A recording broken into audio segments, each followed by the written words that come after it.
Religion का हमेशा इस्तेमाल एक ही काम के लिए हुआ है, एग्जिस्टिंग पावर स्ट्रक्चर को नेचुरल और स्केल्ड बनाने के लिए। मार्क्स का यहाँ पे स्टेटमेंट सही बैठता है, religion is the opium of the people. देखो धर्म की बात करें तो जहां तक मुझे लगता है धर्म का इस्तेमाल सिर्फ एक्सप्लॉइटर थे, जो कैपिटलिज्म थे, उनको एक सही व्यवस्थित तरीके से प्रोटेक्ट करने का ही एक जरिया था। देखो 1835 में अमेरिका के एक बैप्टिस्ट कन्वेंशन ने एक रेजोल्यूशन पास किया था कि उसमें लिखा था कि जो दास्ता जो अमेरिका में मौजूद है उसकी स्थापना सही थी। देखो यह कोई फ्रेंच ग्रुप नहीं थी, यह एक ऑर्गेनाइज्ड रिलीजियस बॉडी थी जो बाइबल की अथॉरिटी को इस्तेमाल कर रही थी स्लेवरी को जस्टिफाई करने के लिए। अब सोचो इसका लॉजिक क्या था। उन्होंने कहा था कि गुलामी के साथ जो ट्रीटमेंट हो रही है वो स्पिरिचुअल के अकॉर्डिंग है, मतलब सफरिंग को डिवाइन सेक्शन मिल गया था, ईश्वरीय सत्ता का आदेश मिल गया था।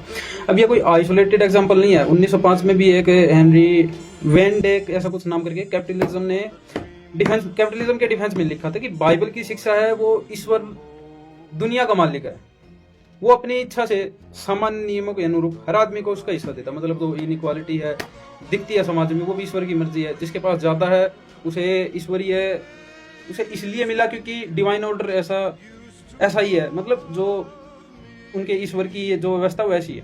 अब यहाँ पे एक पैटर्न समझो, दोनों केसेस में स्लेवरी हो या कैपिटलिज्म की एक्सट्रीम इनक्वालिटी। रिलीजन का हमेशा इस्तेमाल एक ही काम के लिए हुआ है, एग्जिस्टिंग पावर स्ट्रक्चर को नेचुरल और स्केल्ड बनाने के लिए।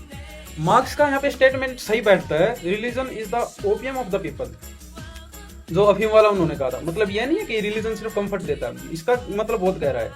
ये एक सफरिंग को क्यूशनेबल होने से बचा लेता है।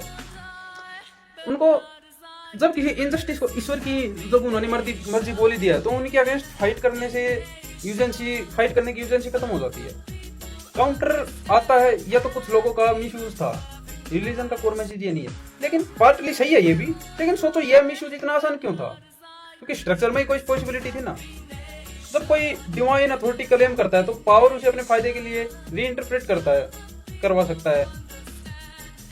जब कोई भी स्प्रिंग को या तो होना ही था बोलकर जस्टिफाई किया जाए, वहां रिलीजन फेथ नहीं रह जाता, वो एक टूल बन जाता है एग्जिस्टिंग पावर को प्रोटेक्ट करने का।